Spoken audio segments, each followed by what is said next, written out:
Por la gentileza de estar acá. Buenos días. Buenos días, buenas tardes ya, Iván. Muchas gracias por la buenas invitación. tardes, toda la razón. Oiga, un primer comentario respecto a lo que pasó el domingo pasado, que parece que hubiera sido hace un mes, pero fue hace 7 días lo de la primaria. Sí, primero sorprendente, están pasando muchas cosas en solo 7 días. La verdad es que era algo que se veía venir, el crecimiento que había demostrado Yanet Jara durante las últimas semanas en la elección primaria de izquierda. Es algo que ya se había de alguna manera asimilado por parte de los chilenos. El triunfo se veía venir. Sí, y eso generó un efecto también en el debilitamiento que nosotros observamos durante semanas de las candidaturas de derecha y el fortalecimiento, digamos, de la nuestra, de José Antonio Kast. ¿Qué es lo que venían viendo?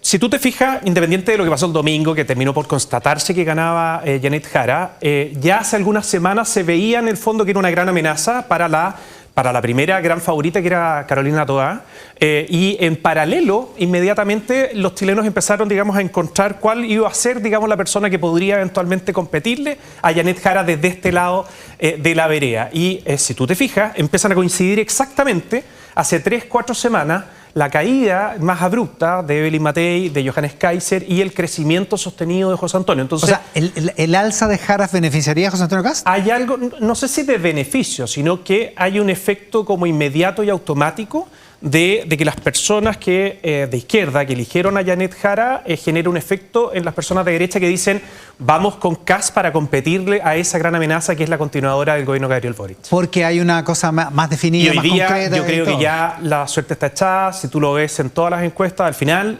todo indica que va a terminar siendo una disyuntiva, hasta traba la litis, se podría decir, te diría un abogado, entre Jara y Kast.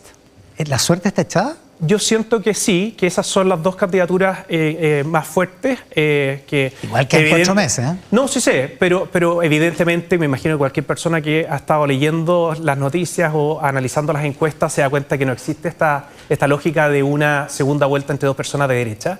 Eso parece estar y teniendo en rescatado, cuenta ¿no? Sí. eso, evidentemente que hay que concentrarse en esto. Ahora, hay quienes, yo no sé si te ha llegado el comentario, tú que siempre durante la semana estás analizando con personas que entienden de política, hay muchos que dicen entonces la derecha se debieran concentrar todos detrás de José Antonio Kast. Todas las candidaturas debieran hacer lo que hizo Francesca Muñoz, por ejemplo, el lunes de esta semana, que se sumó, se plegó con todo el Partido Social Cristiano, que les agradecemos su generosidad a la campaña de José Antonio Kast. Perfecto, ¿eh? Pero hay otros que nos dicen, ya, pues entonces, ¿cómo lo hacemos para que Evelyn Matei y para que Johannes Kaiser hagan lo mismo? Yo creo que ahí cometen un error, porque ¿sí? Efectivamente es voluntarista pensar de que podría haber un cambio y que ellos que ya bajaron empiecen a subir de nuevo. Yo creo que no va a ser así. Y vamos a tener candidaturas que van a cumplir un rol en la elección parlamentaria.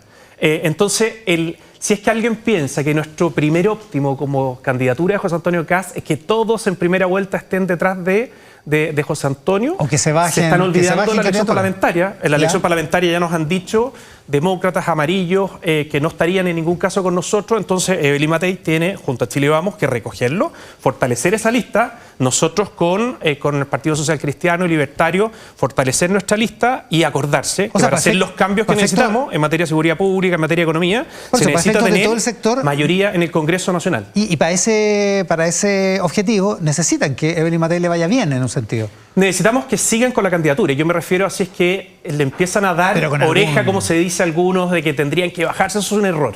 Es un error. Van a tener que saber sostenerse frente a los comentarios, sugerencias de los candidatos al Parlamento. Que no les va a gustar esta idea de hacer campaña con un candidato presidencial que marque 8, 7, 9 puntos versus alguien de 25, 26, 27 puntos. Yo creo que ahí es donde tienen que pensar en Chile, en lo que tenemos que hacer durante los próximos 4 años, que es ganarle al crimen organizado, al narcotráfico. Para eso necesitamos mayoría en el Congreso. Ya, hay una cosa y la mayoría en el Congreso se logra también teniendo esos paraguas que llegan a otros sectores en donde el complemento con nosotros es perfecto. Ya, por eso, o sea, Evelyn Matei no puede estar marcando 8 puntos para efectos de ese objetivo, digamos. Exacto. Entonces, necesita ellos que tienen tenga que buscar la algún forma vigor de entusiasmar a quienes se pueden sentir viudos de Toá. Llegando allá, debieran darnos sorpresas con cerrar el acuerdo parlamentario con amarillos y demócratas. Eso es muy importante. Nosotros, por nuestro lado, esperamos lo antes posible ya tener listo el pacto con social cristianos y libertarios. Y de esa manera competir lealmente, sabiendo que en segunda vuelta nos tenemos que sumar todos detrás de la oposición pase. Y ese es el desafío que tenemos hoy día. Nunca olvidarse que la parlamentaria también es clave. Hay una cosa que no entiendo, porque usted el otro día, el lunes, cuando Francesca Muñoz le da en Concepción su apoyo a José Antonio Kast y declina su candidatura presidencial al Partido Social Cristiano, usted dijo que después del triunfo de Janet Jara hay una reflexión que tienen que hacer las candidaturas opositoras. Se entendió precisamente que era como deberíamos tener una cosa más unitaria y deberían estar todos detrás de Kast. Sí, porque ya veíamos que estaban cargando la mano en una de las candidaturas en criticar nuestra candidatura en términos personales. Y eso es un error, porque es cosa de remontarnos hace 4 años. Las críticas durante la última semana, los últimos 10 días, en el fondo yo creo que alguien ahí, que no es muy genio, se le ocurrió en el fondo que el foco había que volver hacia la derecha, criticando a José Antonio en términos personales. Y eso es un error, porque en segunda vuelta nos vamos a encontrar todo. A eso se refería con esa reflexión. Soberbio, diciendo que a todo evento somos nosotros los que vamos a hacer. No, pero un escenario, por supuesto, lo más realista que hay es que va a ser José Antonio que pasa a segunda vuelta y no nos puede pasar lo que nos pasó hace 4 años. Ya, o sea, necesitamos desde esa misma noche trabajar teniendo a la vista de que en marzo comienza la reestructuración y recuperación de Chile de cara a ganarle al Tren de Aragua y al crimen organizado. Así, no nos olvidemos de eso, que es lejos lo más importante. Hay otra cosa, para llegar a marzo, digamos, hay otra cosa que resultó llamativa en su comparecencia el lunes. Porque usted dijo, ya hay voces que hablan... El frío de Concepción, por de pronto, estaba muy helado. Pero el frío no le habrá afectado la capacidad verbal, digamos. A ver, cuénteme. ¿Qué quiso decir con esto? Ya hay voces que hablan de seguir cursos distintos en la toma de decisiones, particularmente en la candidatura presidencial. Se estaba hablando de Chile Vamos, precisamente. Sí, eso se entendió como que estaba usted planteando que estaba en duda la continuidad o la permanencia de la candidatura de Evelyn Matei. Bueno, no es un hecho privado, sino que públicamente los medios de comunicación han incluso salido a preguntarle a quienes decían que podían ser los continuadores de esa candidatura que parecía se desplomaba o caía, digamos, en las profundidades del dígito uninominal, o como se diga, digamos, bajar del 10%, sí. Está ahí en las cuerdas. Ya, es que una cosa es que la tercera vaya y le pregunte a alguien y otra cosa es que le diga el presidente del partido que sí, que lo que pasa es que cuando vemos que no salen de las críticas entre ellos, de los problemas en el mismo comando, es bien curioso que de repente, digamos, a nosotros nos torean hablando de gobernabilidad y nosotros vemos que ni siquiera, digamos, en la candidatura han tenido la gobernabilidad mínima para sacar adelante una idea básica, digamos, de comunicar qué es lo que haría si es que eres presidente de Chile. Pero más allá de eso, alguien podría decir acá un aforismo, que no puede lo menos, no puede lo más, se diría. O sea, si no se puede gobernar un comando, no se puede gobernar el país. Evidentemente, pero por lo mismo, pero es un poco en esa línea. O sea, hay quienes criticando puertas adentro lo que está ocurriendo allá hablándolo públicamente, a nosotros nos dicen y nos celebran en el fondo el orden que hemos tenido para salir a comunicar lo que haríamos si es que a partir del 11 de marzo estamos a cargo de la seguridad en Chile y de la reactivación económica. Ya, pero cuando usted habla públicamente de esto, ¿está abriendo la puerta o está pensando en que hay una puerta como para que Evelyn Matei no llegue a la papeleta? No, yo les estoy diciendo exacto lo que te digo a ti, más claro todavía. Si es que esa es una tentación que va a venir de los candidatos al Parlamento. Yo he sido candidato al Parlamento y sé lo que significa ver con mucho entusiasmo cómo los otros, los que están compitiendo conmigo, se sacan una foto con alguien que marca 27 puntos. Y yo tengo que salir con la foto del que marca 4 puntos, 5, 7. Esa tentación, salvo hay algún afecto, alguna razón que va más allá de los puntos, digamos, electorales, que te una, digamos, o que te vincule a ese proyecto o a esa candidatura. La tentación de ellos va a ser un poco lo que nos dicen entre líneas nosotros. O sea, si ustedes pasan, cuenta conmigo, pero en este minuto estoy acá. Esto ya lo vivieron en el 2021. Eso, yo lo que hago es decirles, miren, ustedes lo que tienen que hacer es pensar en que somos un conjunto de personas que nos necesitamos para poder hacer los cambios que nos permitan recuperar la seguridad en Chile. Y eso es clave. Si es que no lo entienden, bueno, por de pronto me falta un dato para que se entienda, la competencia que se genera a nivel presidencial como paraguas genera también una competencia entre las listas parlamentarias, tienen que ser 2, no más, que te va a potenciar o va a maximizar los resultados, particularmente en los distritos donde se distribuyen escaños de 5, 6, 7 y 8. Han dicho eso, que es virtuosa esa competencia. Eso no pasó en gobernaciones regionales, digamos, pero... No, porque son uninominales. No, sí, la parte virtuosa... No, claro, pero ustedes defendieron ahí la competencia y se equivocaron, digamos. Sí, pero la parte virtuosa se da cuando tú tienes una elección en donde se eligen varios escaños. En este caso, a nosotros nos beneficia mucho a partir del 5º escaño para arriba. Por ejemplo, no sé si leíste una carta que hoy día mandó el ex senador Longueira, ¿Sí? En el Mercurio, la Estaba tercera. en el Mercurio. Él ponía el foco en ser inteligente en la manera de competir en las regiones que todavía son binominales, o sea, que son binominales. Y eso es cierto. Ahí efectivamente es muy relevante tener claro de que si es que tienen competencias muy potentes desde la izquierda, independiente de una lista, que no creo que lo logren, pero teniendo dos listas, pueden terminar perdiendo. Podrían eventualmente, si es que nosotros no somos lo suficientemente hábiles en configurar esa competencia, ganándonos los 2 escaños. Eso sería dramático porque necesitamos mantener la mayoría en el Senado. ¿Y podrían hacer pactos por omisión entre las 2 listas parlamentarias en esos casos? Más que omisión es ser lo suficientemente inteligente en cómo tú planteas la candidatura. O sea, si es que tú vas a presentar a una persona que evidentemente en un lugar en donde a José Antonio Kast le va increíble y va a hacer campaña con él, qué lesera sería, digamos, que nosotros no presentáramos a ese candidato y se potenciara la candidatura de alguien que va a estar con un candidato que marca mucho menos puntos en la elección presidencial. En otras regiones podría ser exactamente al revés. Y eso es lo que nosotros tenemos que ocuparnos. La disposición, por supuesto, que está, no solo nuestra, sino que en Chile Vamos, en los partidos socios nuestros. Ahora, como ustedes van con, para poder analizarlo lo como ustedes van con Nacional Libertario, eso opera dentro de su propio pacto. Y va afuera. Y con el otro pacto también, digamos. Así es. ¿Podrían llegar a conversaciones en ese sentido de coordinación? Yo creo que es el desafío que nos debiera convocar ahora. Ya, lo que pasa es que ahí, y te pasa también con una votación eventual de segunda vuelta, ¿cómo se llega a eso después de que en parte de esta campaña usted ha tenido frases bien duras? Usted dijo el otro día, hace unas semanas, decía que Chile Vamos era un proyecto que no había ofrecido gobernabilidad ninguna y usaba el ejemplo de Sebastián Piñera durante el estallido social, diciendo que el país no había sido gobernado, que no había tenido, no había tenido capacidad alguna para dirigir los destinos del país en ese momento. Igual son frases bien duras como para después reconciliarse, digamos. Es que la relación es, en este caso, es lo suficientemente obvio. ¿Sí? Todos quienes hoy día tenemos derecho a voto tenemos recuerdo de lo que fue el año 2019 y la falta de determinación que tuvimos y quienes estaban, digamos, a cargo de tomar las decisiones particularmente políticas para poder atajar, digamos, a tiempo quienes estaban poniendo barricadas o cobrándote plata para poder transitar por las calles. Yo me refiero a eso, no son críticas personales. Si la pregunta hubiera sido, bueno, ¿y qué le destaca a usted a ese gobierno? Una cosa es que... Basta imaginarse... Una cosa es que esa sea la reflexión en el foro interno de cada votante y otra cosa es que el presidente de un partido relevante como el Partido Republicano se lo diga a quienes están en la competencia. Ah, no, pero o sea, digo, es de una entidad distinta que lo diga usted, igual, que lo diga yo. Tener a la vista que el principal desafío que tenemos durante los próximos 4 años y no después, yo creo que hay un punto de inflexión en el próximo gobierno, cosa de ver lo que está pasando, incluso ya metiéndose entre medio de las instituciones, el crimen organizado, tratando, digamos, de cooptar a las autoridades, en fin. No, yo lo que estoy haciendo es decir, en José Antonio Kast y el equipo, particularmente de Seguridad Pública, el general Vial, el general Basaletti, el coronel González, el contraalmirante Parga, está la determinación necesaria. Rodolfo Carter también, que nos ha aportado una mirada de cómo la seguridad pública en los gobiernos locales también se tiene que colaborar y contribuir con el gobierno central.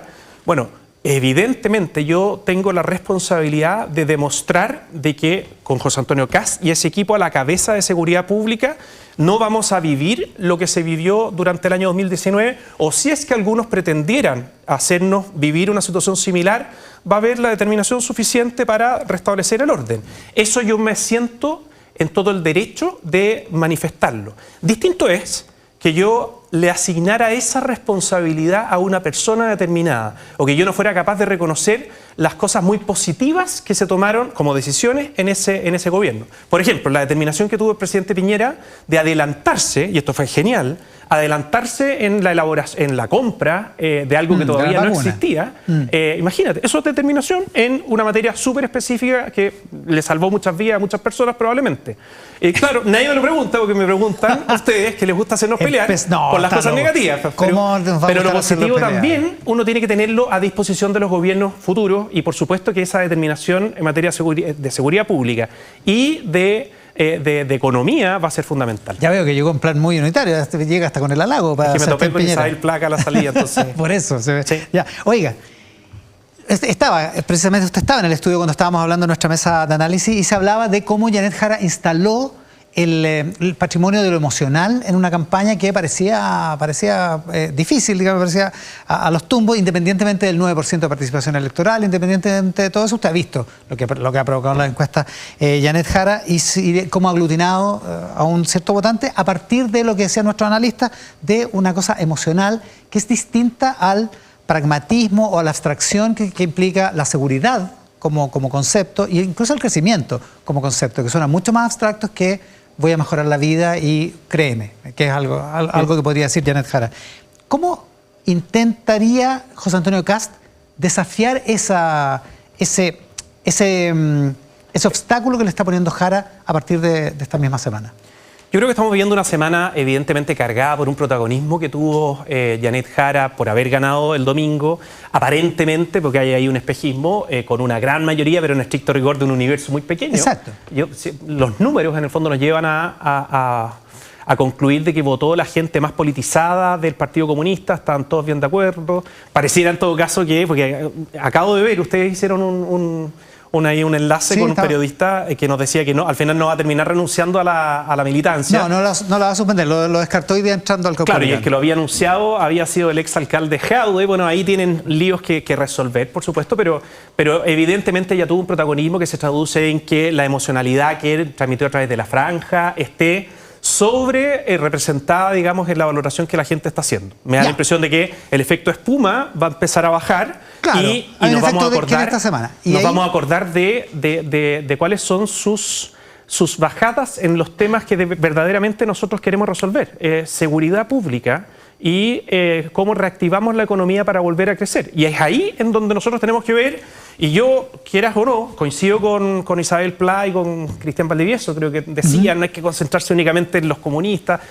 Obvio, para la gente mayor es evidente que un gobierno que pretende resolver los problemas, no sé, con una expansión monetaria sin respaldo o capturando la institución y todas esas cosas propias de un gobierno de corte marxista, les hace mucho sentido.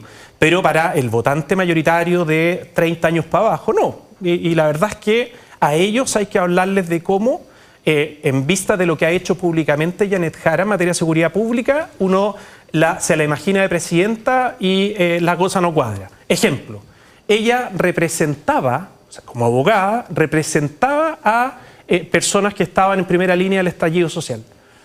Técnicamente representaba a vecinos de Conchalí que aparentemente resultaron agredidos por bombas lacrimógenas. En todos sus patrocinios, bueno, por supuesto, si ella siempre le va a encontrar una causa justa, digamos, a eso, y le creo, debe ser, digamos, genuinamente parte de lo que lo motiva. Habría que ver las causas. Habría que ver las causas, pero en el fondo tú nunca la vas a encontrar del lado de quien quiere ganarle al delincuente, que quiere ganarle, digamos, porque ya, o sea, le van a sacar al pizarrón en ese sentido. Digamos. Pero ¿tú crees que frente a la determinación con que el presidente de la República creemos tiene que blindar jurídicamente a las policías en los próximos 4 años, ella se va a sumar, digamos, a esa causa de restablecer el sentido de autoridad de nuestras policías? ¿O al revés? ¿Va a llenarlas de protocolos y de cursos? Lo leí, de hecho, en el programa que subió al servicio electoral para las primarias, sí. Hablaban de cursos de derechos humanos para las policías. ¿Ese es el foco? Eran poquitas páginas, o sea, y cuando se refiere a las policías, ¿nos va a hablar, digamos, de eso? ¿Empezar a maniatar a las policías para que no puedan hacer su trabajo? En el sur de Chile, en la macrozona, ella no reconoce que hay terrorismo, algo tan básico para todos los habitantes de esas regiones y de Chile entero, viendo los atentados. José Antonio Kast, una entrevista del día de... Perdón, Iván, ¿sí? Frente a la inmigración ilegal. Ella habla, digamos, de regularizar a las personas. O sea, cuando empecemos a revisar eso, cuando los chilenos que la ven simpática y con todos sus atributos que son reales, empiecen a ver lo que haría ella frente a las realidades que están viviendo en los barrios, en donde se están secuestrando a las personas, la verdad es que me da la impresión de que se van a desentusiasmar. Y es así como la espuma empieza a bajar. Vamos a ver, pues quedan 4 meses y 1 semana. Oiga, Benjamín Kurt entrevistó hoy día a José Antonio Kast en el Mercurio, que básicamente hace lo mismo que usted, que es el tema del comunismo no es tema porque ya es un hecho de la causa, es de una cierta entidad y no hay vuelta que darle. Y es interesante cómo plantea el enfrentamiento con Jara de una manera parecida a la que usted plantea, como Jara como continuidad de un gobierno fracasado, dice José Antonio Kast. Pero le pregunta por el tema valórico que fue importante en la elección de hace 4 años. Y José Antonio Kast dice, no nos vamos a meter en esos temas, ustedes ya saben mi opinión, pero no nos vamos a meter en esos temas porque el foco es seguridad y crecimiento. Eso significa que, llegado al gobierno, José Antonio Kast, si eventualmente gana la elección, no va a haber ninguna iniciativa en ninguna de estos temas así llamados valóricos. Estoy hablando de matrimonio igualitario, aborto, ese tipo de cosas. Es que nosotros llegamos a la convicción de que es de tal magnitud la crisis en seguridad pública por la cual estamos atravesando, que el dividir a los chilenos en los temas en donde todos tenemos nuestras posiciones, tú conoces muy bien cuáles son nuestras posiciones en esas materias, y todos en el fondo en Chile ya tienen una posición bastante tomada, y evidentemente que uno no deja, digamos, de pensar como piensa. O sea, independientemente de cómo piensa. Pero me da la impresión de que para poder ganarle al crimen organizado, para que los secuestros que estamos viendo proliferan, digamos, particularmente en el norte de Chile y en la región metropolitana, necesitamos cierto grado de unidad nacional. Y tú, si es que le vas a poner sobre la mesa temas ideológicos que son súper legítimos, créeme, imagínate cuántas veces nosotros hemos hablado de la importancia que le asignamos a la defensa de la vida, y eso culturalmente tenemos que seguir avanzando. Pero cuando tú dices en el gobierno nosotros estaríamos poniendo sobre la mesa, no, si es que no recuperamos la seguridad. O sea, no van a innovar en esos temas. ¿Tú has escuchado a José Antonio Kast cuando habla de un gobierno de emergencia? Nos Sí. estamos refiriendo precisamente a eso. En los próximos 4 años vamos a recuperar la seguridad en Chile. Yo estoy convencido, viendo la experiencia de El Salvador, que podemos ser uno de los países más seguros de Latinoamérica si es que buenamente, en el fondo, una mayoría significativa en el Congreso, no sabemos si van a ser todos de derecha, pero apelo, digamos, a que también en la centroizquierda estén conscientes de la crisis por la cual estamos atravesando, se sumen a esta causa. Ya, Si tú a ellos les pones divisiones, e incluso ahora, en la época de campaña, porque van a haber cosas de nuestro plan de seguridad pública que a muchos no les van a gustar. Y está bien. Creemos en el fondo que frente a ese eje es importante tomar posiciones. Y va a haber gente que no le gusta la idea de construir una cárcel de máxima seguridad en donde no se tenga acceso a visita, no se tenga pertenencia y otras cosas que vamos a ir dando a conocer. O sea, independientemente de lo que creen, en estos temas valóricos no va a haber innovaciones en un gobierno de Kast. No va a haber innovaciones desde el Ejecutivo en ningún caso. Nosotros le estamos proponiendo a los chilenos que tomen posición frente a la disyuntiva de cambiar la manera de manejar la criminalidad en el país, algo que nunca antes había ocurrido, y evidentemente que en términos culturales uno puede seguir defendiendo en nuestro caso nuestras posiciones, pero no vamos a generar debates o conflictos que no nos permitan avanzar en recuperar la seguridad de Chile. Lo último, que no tenemos más tiempo. ¿Le decepciona que Evelyn Matei no haya comprometido apoyo en segunda vuelta si es que José Antonio Kast pasa a la segunda vuelta? No es que me decepcione, pero sinceramente no lo entiendo. No entiendo, quizás ahora no le han preguntado desde que ganó Janet Jara, pero me da la impresión de que sería bueno en el fondo que dijera, si es una hipótesis real frente a un escenario que posiblemente ocurra. Entonces es bueno ir preparándonos para dar esa segunda vuelta entre todos, trabajando desde el primer día. Con Arturo Esquella, presidente del Partido Republicano. Arturo, muchas gracias por la gentileza. Gracias a ti, Iván. La pausa y volvemos en esta edición de Mesa Central con nuestro